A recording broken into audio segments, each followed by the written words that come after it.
Good afternoon, and once again, welcome. This lesson is being recorded for Sunday, February the 14th, 2021. This is the second lesson of the day, and I want to welcome you, or I want to welcome you back as we continue studying the Word of God using these resources that we have been blessed with, even though we are dealing with unprecedented times concerning this pandemic. Hopefully, we are seeing light at the end of the tunnel, and in the very near future, we will be able to resume more of a degree of normalcy than what we are engaged in right now. But nevertheless, until that time, I'm going to continue to provide resources for you in your worship to God and just studying God's Word. So welcome to all who are here. This is the second Sunday night of the month. And as a result of that, I want to continue our study of the book of Ecclesiastes. We are beginning to wind this down. We actually have about 4 more lessons, that's what I'm estimating, to get through this book after tonight.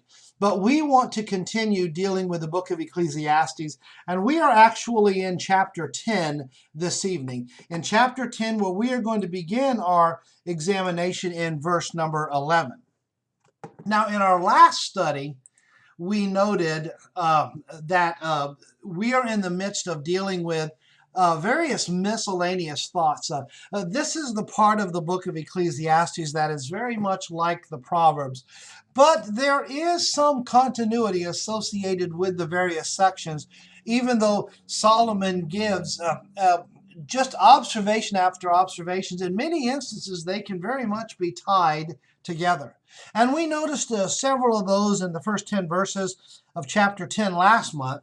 And this month we're going to notice the rest of this chapter, verses 11 through 20. And again, we're going to see several proverbial observations about life. And one point to be made here is one of the authors that I use as a source in studying for this lesson. He describes this section as the revealings of a fool. And certainly you will see as you go through here that it's describing foolish behavior. And if you've got somebody engaged in these types of activities, you've got foolish behavior going on. So let's go ahead and start, as we always do, by reading the text. So Ecclesiastes chapter 10, and beginning in verse number 11. We read there, "A serpent may bite when it is not charmed. The babbler is no different. The words of a wise man's mouth are gracious, but the lips of a fool shall swallow him up. The words of his mouth begin with foolishness, and the end of his talk is raving madness. A fool also multiplies words. No man knows what is to be. Who can tell him what will be after him? The labor of fools wearies them, for they do not even know how to go to the city. Woe to you, O land, when your king is a child, and you princes feast in the morning. Blessed are you, O land, when your king is the son of nobles, and your princes feast at the proper time for strength and not for drunkenness. Because of laziness, the building decays, and through idleness of hands, the house leaks. A feast is made for laughter, and wine makes merry, but money answers everything. Do not curse the king, even in your thought. Do not curse the rich, even in your bedroom. For a bird of the air may carry your voice, and a bird in flight may tell the master, or tell the matter." And thus we have these various observations that Solomon is making as to how to live life. And of course, we've made the point that in the latter half of this book, the observation is this is how to be wise, and how to live a life no matter what circumstances you are in, where wisdom is governing what you do, and that's going to make your life better than if you live the life of a fool. And that's why we have these constant contrasts in the book of Ecclesiastes. And of course, you go back to the book of Proverbs, you find the same thing over and over.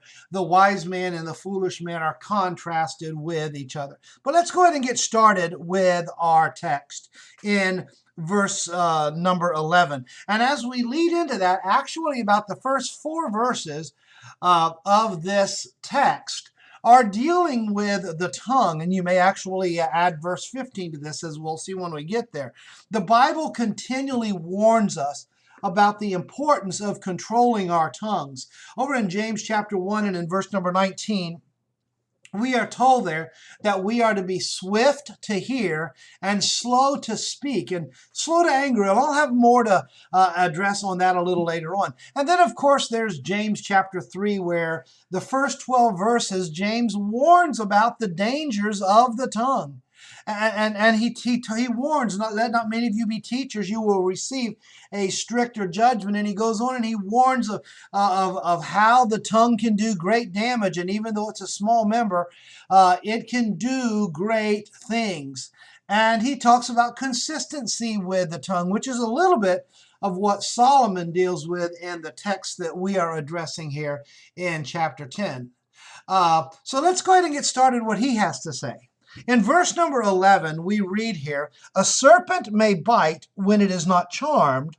The babbler is no different." And of course, I'm reading from the New King James Version. That is the version I use when I am preaching in the pulpit. So we find here that serpents and babblers are compared to each other. And the warning is, a serpent may bite when it is not charmed. And the point that is being made here is, if that cobra is not being controlled, then the bottom line is you don't want to be around that cobra. And that's certainly true. And of course, I know some would say, I don't want to be around a cobra ever. But nevertheless, we see these things about snake charmers, and supposedly they're able to control the moods of serpents. And when they're doing that, it's okay as long as they have their control. But you don't want to be around one that is not charmed. And the New King James, from this, he goes on and he compares that to a babbler, where he says the babbler is no different. In other words, he is not controlled. Now, the New American Standard here talks about how he is of no profit to the charmer. And quite honestly, the word for babbler that is used in this text is actually a word that talks about the tongue or speaking or language. As a matter of fact, the word is used about 117 times in the Old Testament, and among those all throughout the book of Proverbs. When we're talking about the tongue, many times this is the word that is being used. So to me, the better renditioner is the idea of the babbler here. But of course, the point in either one of these situations is the same. It's teaching us that we need to control ourselves, and especially our tongues. We need to control what we say. And I now want you to turn over to James chapter 3 here, where I want to read a part of that verse that we mentioned a few moments ago. In James chapter 3, and beginning in verse number 6, this is what we read about the tongue.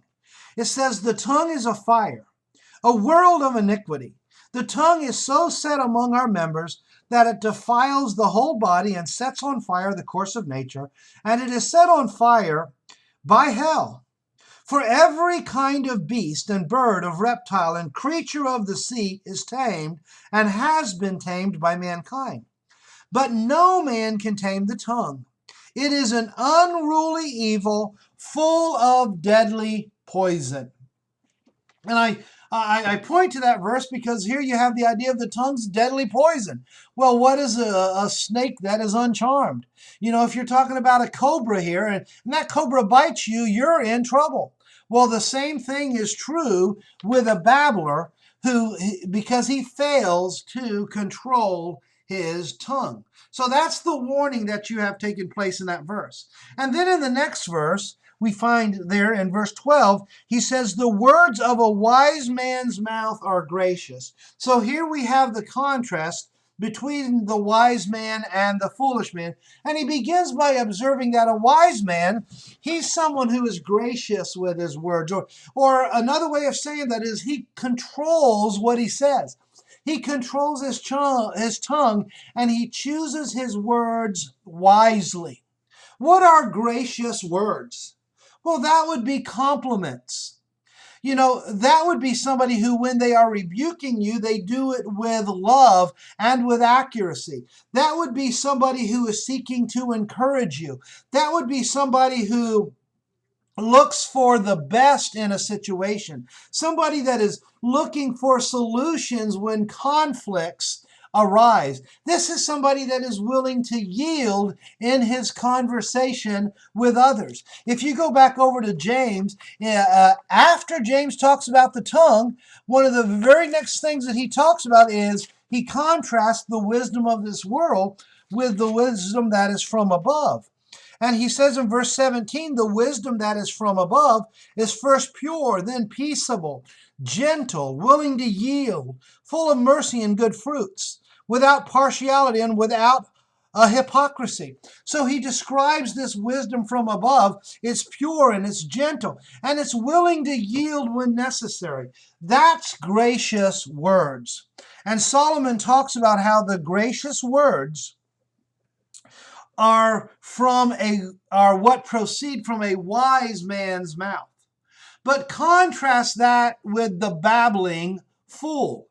And you read further on, he makes the point there that the lips of a fool shall swallow him up.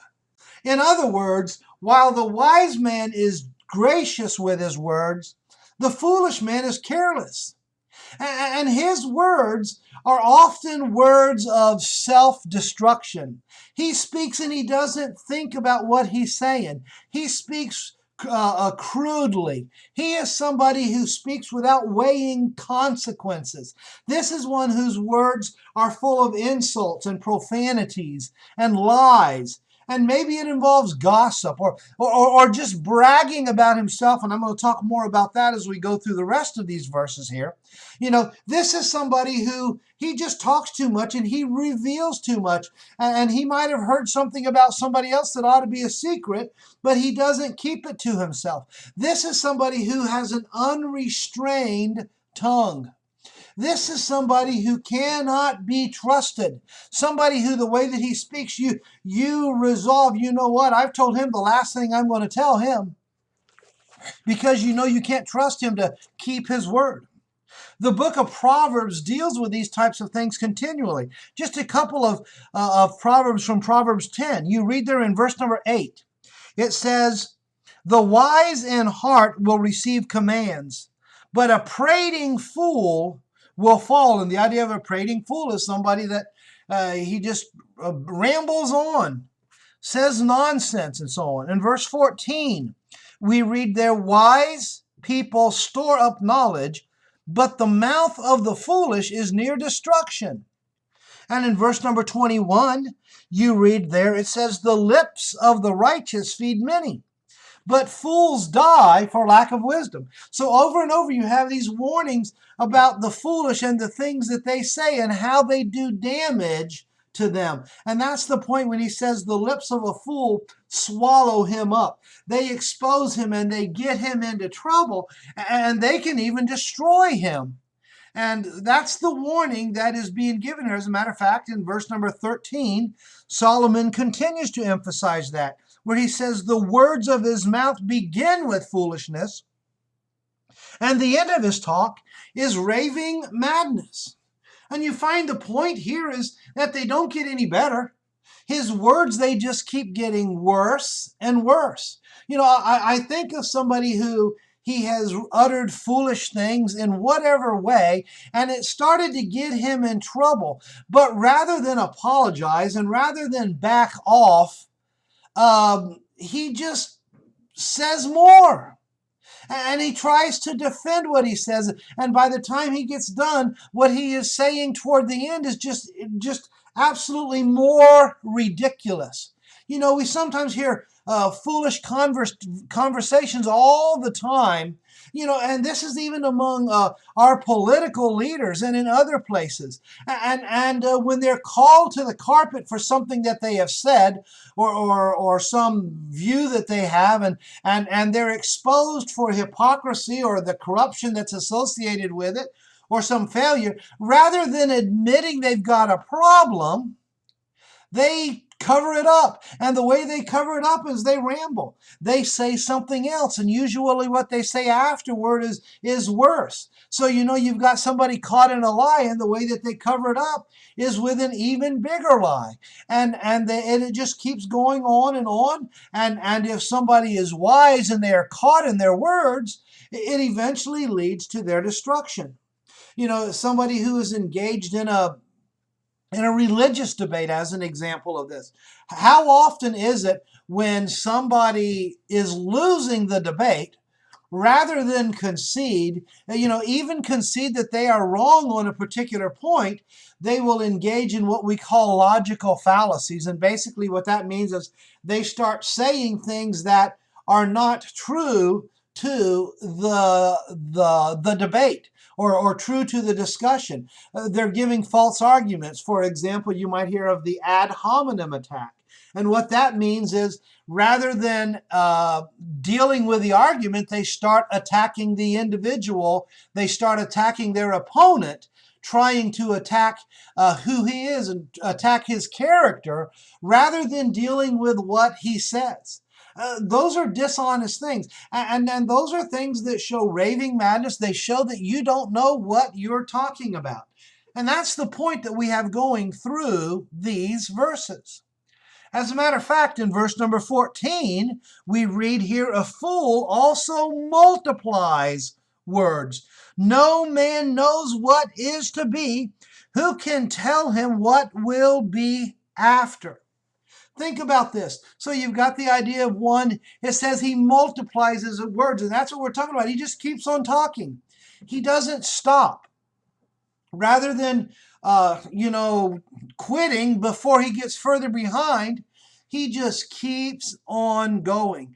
And what he does is he ends up proving the foolishness of his arguments, and making his foolishness even more solid. And friends, when people are prone to doing this type of things, can you trust that individual? You can't believe him about anything. And Solomon even made the observation there that he says, no man knows what is to be, and who can tell him what will be after him? And I think the point is you can't convince him to change. This is somebody who, in spite of his foolishness, he refuses to back down. I think of many of the blind arguments that are being made today, many of the careless arguments where individuals, they just label somebody that disagrees with them, rather than being able to engage in an honest discussion about some legitimate issue and legitimate concerns. Over in Ecclesiastes 5, and in verse number 3, Solomon there said, for a dream comes through much activity, and a fool's voice is known by his many words. Over in Proverbs 10, again, and in verse number 19, you read there, in the multitude of words, sin is not lacking, but he who restrains his lips is wise.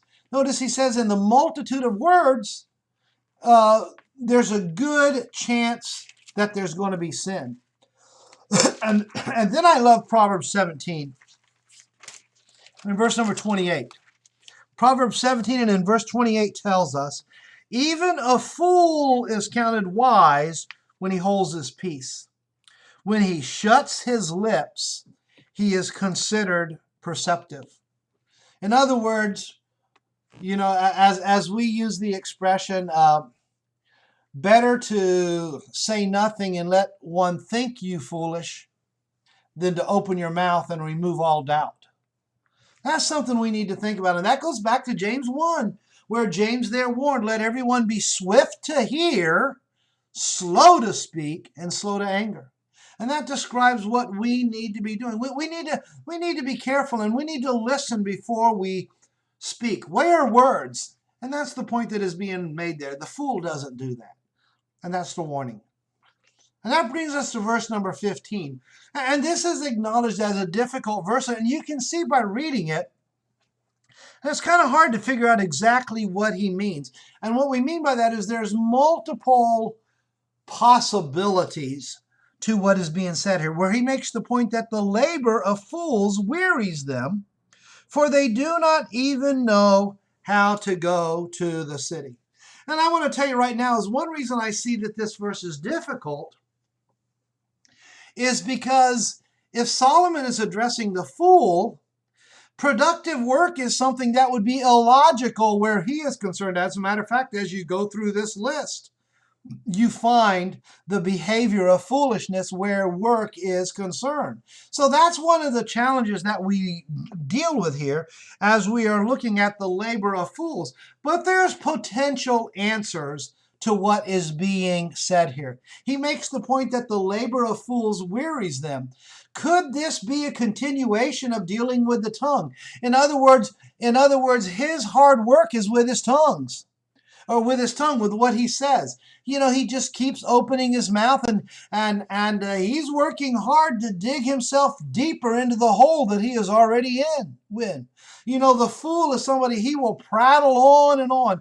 He'll just keep going and going and going. And oftentimes the fool is the one who he brags about how good he is. He brags about what he has done, whether he has or not. And he brags about what he is going to be doing. But he's one of these individuals where, as you've heard the expression, all talk, but no action. And that's what you have in this type of an individual. So I see the possibility of that's what this is talking about, is he wears himself out working with his tongue, and he's not helping himself.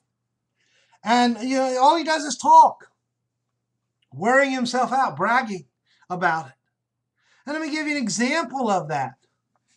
And it even reaches the point where they're ridiculous in what they say, and their words are counted as ridiculous. For example, you might say they are so ignorant that they cannot find the way into a city that is right in front of them. So you've got somebody that the way that they're acting, and you've got an entrance to a city right here, but they can't find it because they're too busy not paying attention to what's going on around them, tearing themselves up. So you have those types of ideas. So can you see how this is could be a continuation of somebody who's not controlling their tongue and just babbling? It could be somebody, and obviously this is somebody that you can't count on. This is the type of an individual that you cannot and you will not trust if you need something to be done. And you can contrast that with the wise man, who is emphasized in numerous passages of Scripture, both Old and New Testament. You remember Jesus over in the Sermon on the Mount in Matthew 5 and in verse 37, where he said there, you know what? Don't be somebody who makes oaths, as in you have to make an oath for your word, but rather let your yes be yes and your no, no. Say what you mean and mean what you say, and just leave it at that. Or over in Psalm 15 and in verse number 4. And Psalm 15 is one of these psalms where, David is asking who may dwell in the presence of God. And among the things that he says in that particular psalm, and this is in verse number 4, it says, in whose eyes a vile person is despised, but he honors those who fear the Lord. He who swears to his own hurt and does not change. In other words, this is somebody that keeps his word. Over in Proverbs 4, as Solomon is beginning to describe the importance of wisdom, which is what he does in the first several chapters of Proverbs, and in Proverbs 4 and in verse number 11, you read there, it says, I have taught you in the way of wisdom. I have led you in right paths. When you walk, your steps will not be hindered, and when you run, you will not stumble. And so the point that is being made here is stay on the right path. Wisdom will keep you on the right path. Wisdom will help you control your tongue. It will help you say what you need to say the way that you need to say it, and it will help you not say what you have no business saying. So that's the warning leading up through verse number 15. But then that brings us to verses 16 and 17. And here we have again Solomon talking about rulers. How much over the course of our study in the book of Ecclesiastes have we observed rulers? Good rulers and bad rulers, rulers that were successful and rulers that were failures. And who gives us the better example of both? You have Solomon, who in his youth is faithful to God and he's very successful, but in his latter reign, when he turns to idols, he becomes a failure. Well, here Solomon contrasts a young ruler and an older, experienced ruler. And notice what he says here. He says in verse 16, "Woe to you, O land, when your king is a child, and your princes feast in the morning." Now, there's something that needs to be clarified here. He's not just expressing that if your king is young, that he's automatically bad. As a matter of fact, and this will take place after Solomon, but among his descendants would be the kings of Judah. And among those kings, we read of at least two of them who were young when they became kings. And actually, depending on your definition of young, there's several of them that they became king before the age of 30. But Azariah became king at the age of 16. And even younger than that, Josiah became king at the age of 8. And at the age of 16, he began to seek the Lord. And you read about both of those in 2 Kings 15 and 2 Kings 22. So you have good kings who were young men. So what is the point that is being made? Well, typically, youth are careless. Young people act carelessly.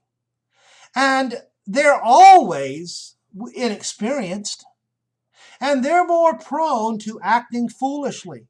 They're more prone to making childish decisions, especially when you give them a boatload of wealth, especially when you give them a bunch of power.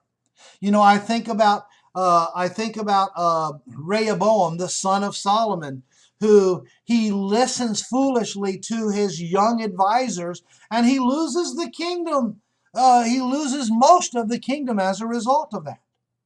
And Solomon goes on and describes, I feel sorry for the kingdom who has a young king and has princes that feast in the morning. And the point that is being made here is you've got young men, and this is typical of those who are young, they would rather be out, if you use the expression, partying. They would rather be out partying and having fun and doing whatever they want rather than getting the work that they ought to. Yet it is understood in a kingdom that it is in the morning when justice needs to be administered and it needs to be taken care of. And there's work that needs to be done by a king. And quite often when you've got somebody who just wants to play all the time, the result is nothing gets done. And if that happens long enough, that can leave the city or the entire kingdom vulnerable. And so that's the warning that you have of this young king that is being spoken of here. And that is contrasted with, as he says in verse number 17, "Blessed are you, O land, when your king is the son of nobles, and your princes feast at the proper time, for strength and not for drunkenness."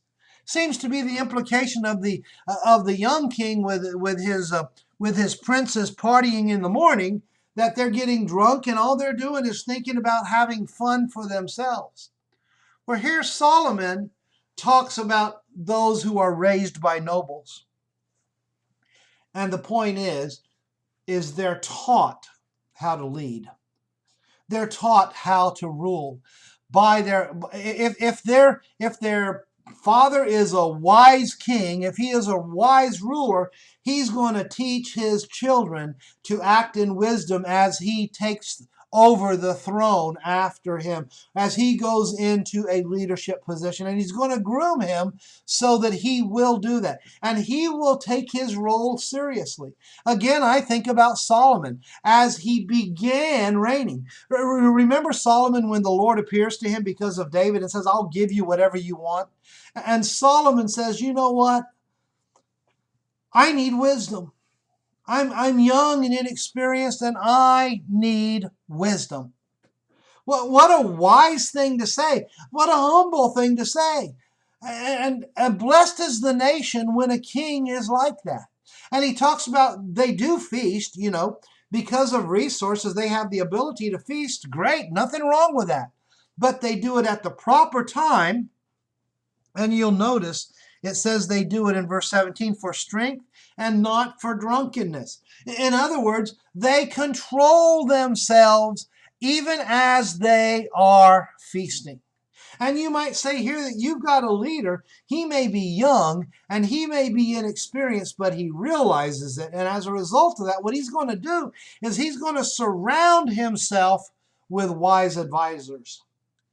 If you want to wonder about Josiah, that king who was 8 years of age, and I believe Azariah also, they were raised by wise individuals, and that in spite of the fact, I know in the case of Josiah, his father and his grandfather were both extremely wicked kings, but they were not the ones raising Josiah. He was raised in wisdom. So that's the warning that Solomon gives there. And then that brings us to verse number 18 of our text. And we read here concerning laziness, it says, because of laziness the building decays, and through idleness of hands the house leaks. Over and over, the book of Proverbs warns about the folly of laziness, the disaster associated with laziness. Over in Proverbs 24 and beginning in verse number 30. Solomon there says, I went to the field of the lazy man, and by the vineyard of the man devoid of understanding. And there it was, all overgrown with thorns. Its surface was covered with nettles. Its stone wall was broken down. When I saw it, I considered its well. I looked on it and received instruction. A little sleep, a little slumber, a little folding of the hands to rest. So shall your poverty come like a prowler, and your need like an armed man. Basically, he's saying there that the lazy man, you go by his house and you can tell. You can tell he's lazy because he hasn't taken care of anything. And that's the exact same thing that Solomon is saying. But Solomon also observes in the Proverbs as he goes on, I see the foolishness of what he is doing and how it's going to lead to poverty.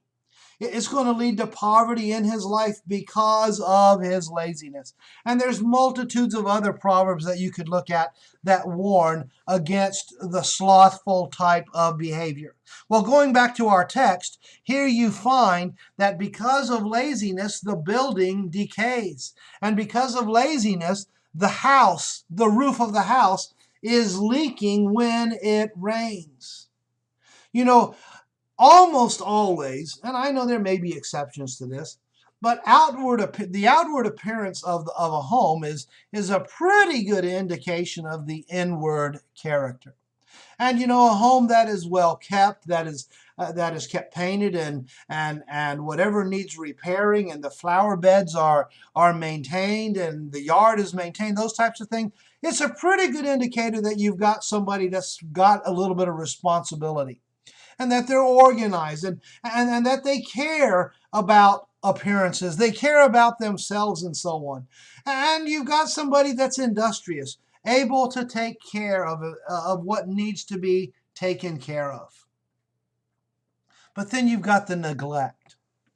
And you see you see that house and you've got concerns about that individual. And it usually is a reflection of character. Like I said, there may be exceptions to that, but that is the situation.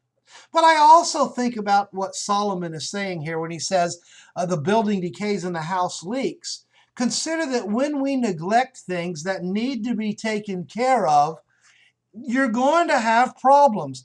And very rarely, and I mean very, very, very rarely, when you neglect things, do they get better on their own.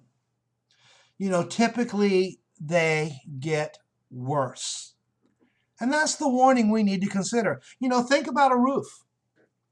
Think about a roof. You got a little bit of a leak, and you say, I'll take care of that later. What happens if you wait till later and you forget about it, and then another storm comes along and the leak gets a little bit bigger? Before you know it, you've done damage not only to the spot where the leak was, but it gets into the wood that's underneath it, and it can cause major, major damage in that circumstance.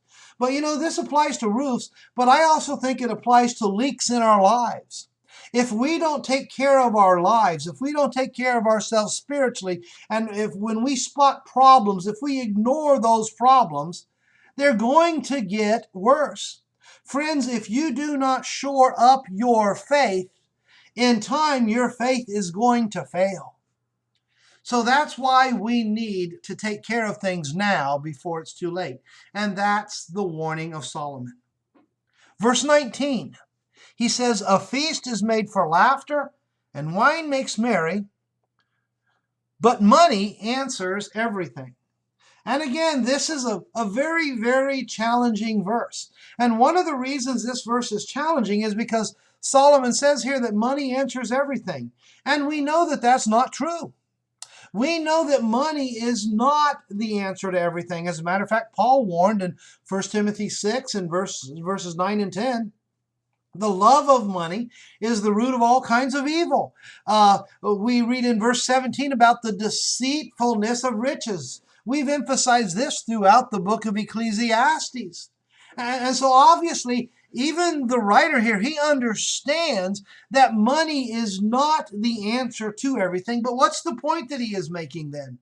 And again, put this in its context.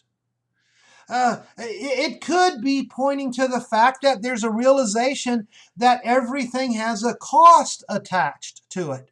And anyone, whether they are wise or foolish, they realize that to accomplish something may have a cost attached to it.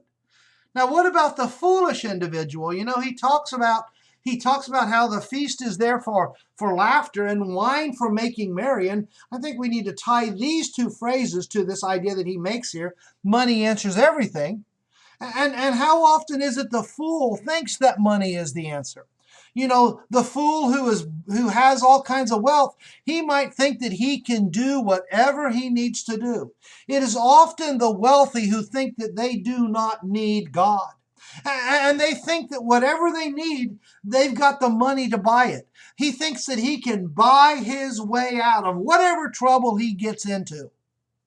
Or that anything that he wants, he can buy it. He can buy anyone that he wants. But we know better than that, don't we? And the fool may even be somebody that is willing to borrow to get more, thinking that that's going to satisfy him. But remember what Solomon said in Proverbs 22 and in verse number 7, one of many verses that deals with debt. This particular verse says, the rich rules over the poor, and the borrower is servant or slave to the lender. The rich rules over the poor. If you keep borrowing, you're going to eventually come into poverty. Don't do that is the point. And, money's not the answer to everything. And the fool just doesn't realize that. But how long is it before one discovers that there are things money cannot buy? Money cannot buy love. Money cannot buy peace. And obviously, spiritually, money cannot buy you salvation. And money cannot buy your way out of some crimes that people commit, even though they think they can. So realize that the way that the term is used in our text, it may be making the observation, it may be talking about it sarcastically or how the fool thinks, but he's wrong. But there's also the fact that, as I've already said, we need resources, we need money. And the wise realize this, but they consider money with proper perspective. And the child of God realizes where the true treasure lies, as we talked about in our lesson this morning. In Matthew 6:19, lay up for yourself treasures in heaven, where moth and rust do not destroy and where thieves do not break in and steal. Where's your treasure? So the wise realize where that is. And you might even tie this to verse number 18. Remember, that's the one dealing with idleness. And make the observation that the wise realize that I need money to live. Means I need to get to work. And I need to do what I need to do. So that's the answer that you have there.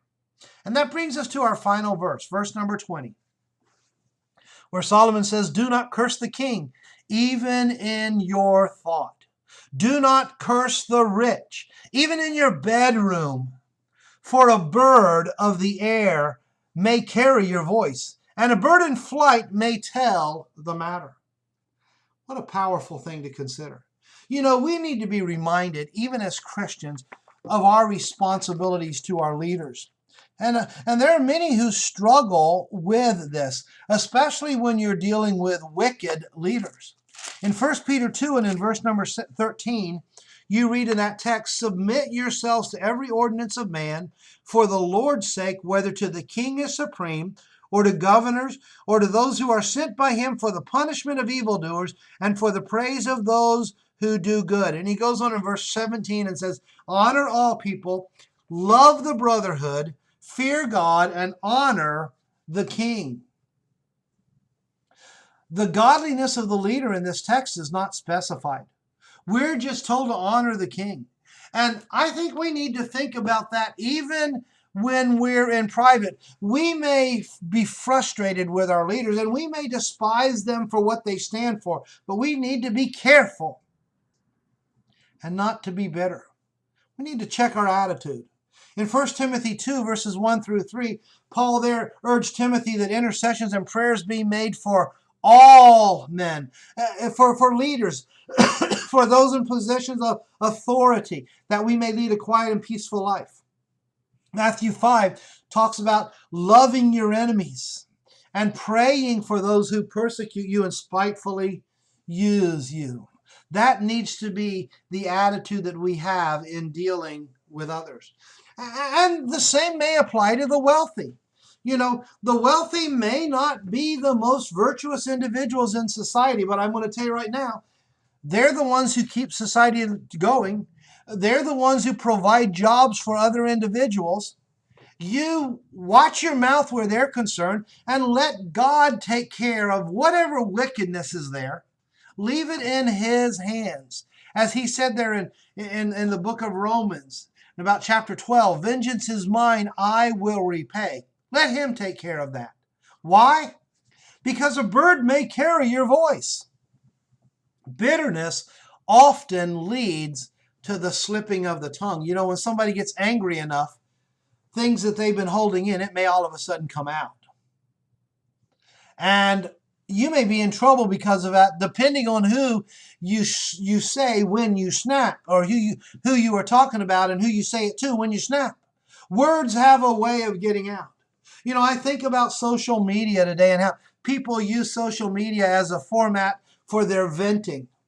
You realize that there are people who have lost their jobs because of the way that they vented about their boss? Or people who have failed to get jobs as they go for an interview and their social profile is examined before they actually hire them.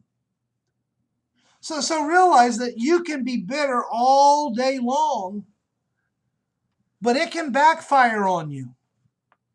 And quite honestly, as Christians, we're told to put away bitterness. We're told to put away wrath, and we're told to put away anger and things like that. Those are things that are not pleasing where God is concerned. Bitterness, even toward corrupt leaders, hardly ever leads to anything productive. And I think that's the point that Solomon is driving home in this text. So there you have some practical observations. And we will continue to deal with a few more of these things as we get into chapter 11 next month when we continue our study and as we draw down toward the conclusion of this particular text. It's clearly evident as we go through the book of Ecclesiastes that wisdom is the way to go. We need to live our lives with wisdom. And true wisdom is a wisdom that will fear God and keep his commandments. That is the conclusion that this book is leading toward. And so I just simply want to ask you as I wrap up this lesson, where are you headed? When you look at your life, when you look at the way that you live your life, are you headed toward are you headed toward God? Are you allowing God to govern your life in everything that you do? Have you surrendered to God? Have you become a child of God? If not, as always, I invite you to take care of that. And if there's some way that I can help you in making your life right, contact me and we'll go from there. And so with this, I commend this lesson to you. And if you would please bow with me at this time as we pray. Our dear God and our Heavenly Father, once again we come to you, and we are thankful for your word that you've given us, a guide not only to heaven, but a guide to wisdom, a guide that helps us to be what we ought to be in this world, and to make the society and the community that is around us better by living the way that we ought to. Help us, dear God, to live with wisdom. Help us to make wise choices. And if we have been neglectful in that, forgive us of those things and help us to resolve that as we move forward, we're going to do better in the future than we have in the past. Go with us through this day and go with us through this week in all things. Be glorified in our lives and help us to glorify you before others. We ask this through your Son's name, and amen. And again, thank you for listening. I hope that you have a good week, and I hope that you will take these things to heart and that you will live with wisdom, making your world a little bit better.